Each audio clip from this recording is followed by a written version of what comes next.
কামাচ্ছেন লাখ টাকা, ঘুরছে দারিদ্র, আসছে সচ্ছলতা, বেকারত্বকে জয় করে হচ্ছেন স্বাবলম্বী। এর সঙ্গে সংশ্লিষ্টরা বলছেন, কবুতর বাণিজ্যে প্রতি বছর দেশে লেনদেন হচ্ছে প্রায় 100 কোটি টাকা। বাজার ব্যবস্থার উন্নয়ন আর আমদানি রপ্তানিতে সরকারি সহযোগিতা পেলে এ খাত থেকে বিপুল পরিমাণ বৈদেশিক মুদ্রা আয় করা সম্ভব। রিপোর্ট করছেন রাসেল মুস্তাফিজ। বিশ্বজুড়ে কবুতরের পরিচিতি সুখ শান্তির প্রতীক হিসেবে বাংলাদেশের কবুতর পালন অনেকটাই শখ আর সৌন্দর্যের চাহিদায়। ঢাকার মিরপুরে হিরুর শুরুটাও ছিল এমন, কিন্তু কিছুদিন গড়াতেই তার শখ রূপান্তরিত হয় চমৎকার ব্যবসায়। আমি প্রথমত 3 জোড়া দিয়ে শুরু করেছি। তো এই 3 জোড়া থেকে আমার এই গত 2 বছরে প্রায় 100 জোড়ার মতো কবুতর হয়ে গিয়েছে। তো এদের এখন মার্কেট মূল্য আসছে সবগুলার 25 লক্ষ টাকা। তো আমার মাসিক ইনকাম এদের থেকে প্রায় 1 লক্ষ টাকার মতো হচ্ছে। আমরা যে কবুতরটা পাই, তো এগুলির খাবার দাবার সব কিছুই বাংলাদেশেই পাওয়া যায়। তো এই জন্য আমাদের বাইরে থেকে কোনো খাবার আমদানি করতে হয় না।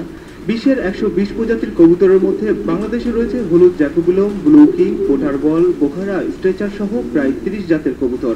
এদের এক এক জোড়ার দাম 12,000 থেকে 5 লাখ টাকা পর্যন্ত। বাংলাদেশে একটি নতুন বিকাশমান শহরে উচ্চ মধ্যবিত্ত শ্রেণীর আয় রোজগারের দ্রুত বৃদ্ধির সঙ্গে বাড়ছে তাদের নানা শখ, যার মধ্যে শৌখিন কবুতর কিংবা বিভিন্ন পাখি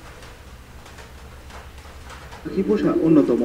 আর এর হাত ধরেই বাড়ছে আকর্ষণীয় কবুতরের চাহিদা, বাড়ছে এর আমদানি রপ্তানি ও স্থানীয় বাণিজ্য। যতগুলো ফার্ম দেখেছি এবং যারা ইনপুট করতেছে যেটুকু 5 থেকে 6 মাস বয়সে একটি কবুতর ডিম দেওয়ার উপযোগী হয়, আর ডিম থেকে বাচ্চা ফুটে বিক্রির উপযোগী হতে সময় লাগে 30 দিন। কবুতর পালন সমিতির কর্মকর্তারা বলছেন, চোরাই পথে কবুতর পাচার রোধ, বাজার ব্যবস্থার উন্নয়ন সহ আমদানি রপ্তানি ক্ষেত্রে সরকারি সহযোগিতা পেলে এই খাতটি অনেক সমৃদ্ধ হবে। সরকার যদি বর্ডার হাটগুলোতে আমাদের ফরেন কবুতরগুলোকে, আমাদের এই যে ফেন্সি কবুতরগুলোকে যদি আমরা অবাধে নিতে পারি, অবাধে বেচা কিনা করতে পারি, তাহলে আমাদের বায়ারদের আমরা বলতে পারবো তোমরা ওই হাটে আসো। আর এখানে ইন্ডিয়া কেন, নেপাল চাচ্ছে আমাদের সার্কভুক্ত দেশের মধ্যে, মিডল ইস্টে তো আমরা দিতেই পারবো না। তো এটা যদি ইন্ডিয়া নিয়ে যায়, এটা তো আমাদের একটা ফরেন কারেন্সি আসতেছে।